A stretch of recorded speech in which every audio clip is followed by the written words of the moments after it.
Oke, kali ini guru-guru SD Fransiskus II termasuk saya akan melakukan perjalanan dari Bandar Lampung ke Bali dan juga ke Yogyakarta nantinya.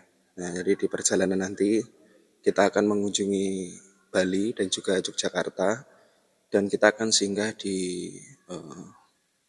Jogja untuk menonton pagelaran tari Sendera Tari Ramayana.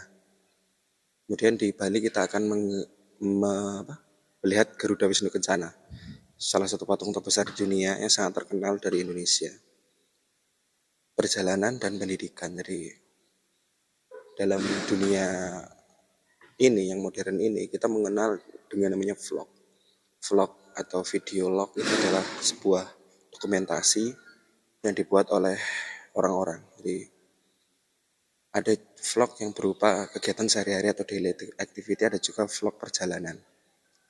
Menyorot vlog perjalanan ini dulu menjadi sumber sejarah. Jadi pada waktu para penjelajah dunia itu melakukan perjalanan seperti kita tahu ada Marco Polo, ada Vasco da Gama, kemudian ada Christopher Columbus yang akhirnya menemukan benua Amerika.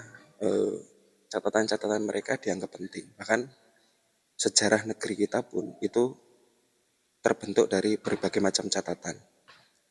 Salah satunya sejarah kuliner Indonesia, sumbernya adalah catatan Mahuan dari Cina. Walaupun catatan itu dinilai kurang tepat dan kurang apa ya, kurang benar, tapi menjadi salah satu yang dipelajari. Dalam dunia pendidikan kita mengenal istilahnya menulis jurnal, laporan tiap hari kejadian yang terjadi di kelas. Itu pun sebenarnya adalah blog ya, yaitu tulisan-tulisan. Nah, kalau dalam proses pembelajaran kita videokan juga jadilah vlog. Vlog ini akhir-akhir ini marak di dunia pendidikan. Banyak guru membuat vlog, baik vlog tentang pendidikan yang menyenangkan ataupun vlog tentang daily ngajar aja, lalu kemudian diupload di sosial media dan menimbulkan banyak respon. Banyak guru yang dicecar karena ngevlog. Ngajar kok ngevlog, bersama murid kok ngevlog, malah bikin-bikin video.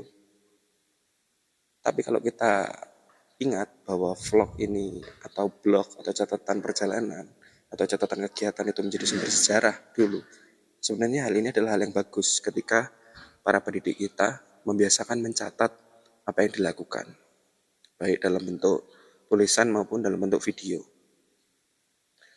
Menjadikan bukti autentik akan kegiatan dan juga menjadi saksi bisu dari sebuah perjalanan.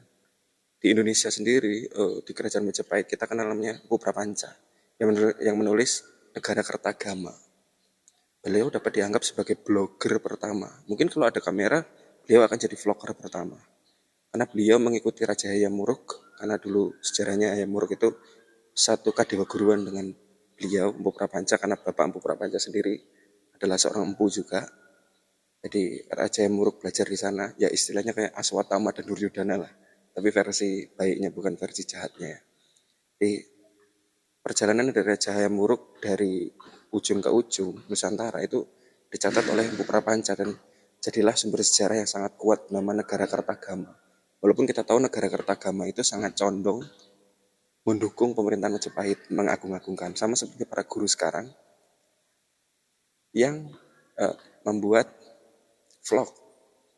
Vlognya hanya memperlihatkan yang bahagia-bahagia saja, yang gembira-gembira saja. Lah iya, karena titik itulah yang ingin ditonjolkan dan supaya dipelajari generasi seterusnya. Bahwa pembelajaran itu menyenangkan, bahwa pembelajaran itu luar biasa. Jadi sama seperti tujuan Empu Prapanca membuat catatan yang baik terhadap kerajaan Majapahit. Jadi sebenarnya hal ini bukan hal baru, hal yang sudah biasa. Nah, bagaimana nanti sebuah perjalanan itu menjadi catatan sejarah. Barangkali puluhan tahun yang akan datang, apa yang kita lakukan ini akan dilihat generasi selanjutnya dan dipelajari oleh generasi selanjutnya. Segala macam catatan, segala macam tulisan, segala macam video, saya yakin tidak akan sia-sia, tetapi akan menjadi sebuah perjalanan. Apakah kita bisa membiasakan itu? Ya, dalam dunia populer itu ada namanya diary, ada juga yang namanya refleksi. Kalau di dunia spiritualitas, ya. Jadi sebenarnya vlog, blog, refleksi diary, catatan perjalanan, jurnal, itu suatu hal yang sama, yaitu kita ingin mengekalkan suatu momen dalam sejarah menjadi catatan yang bisa dibaca lagi oleh si penulis ataupun dipelajari oleh orang lain. Sepertinya bangsa kita perlu melakukan ini supaya kita tahu track record yang benar terhadap apa yang terjadi di bangsa kita dan mendapatkan sumber sejarah yang lebih baik tentang bangsa kita. Apakah perjalanan ini akan berguna?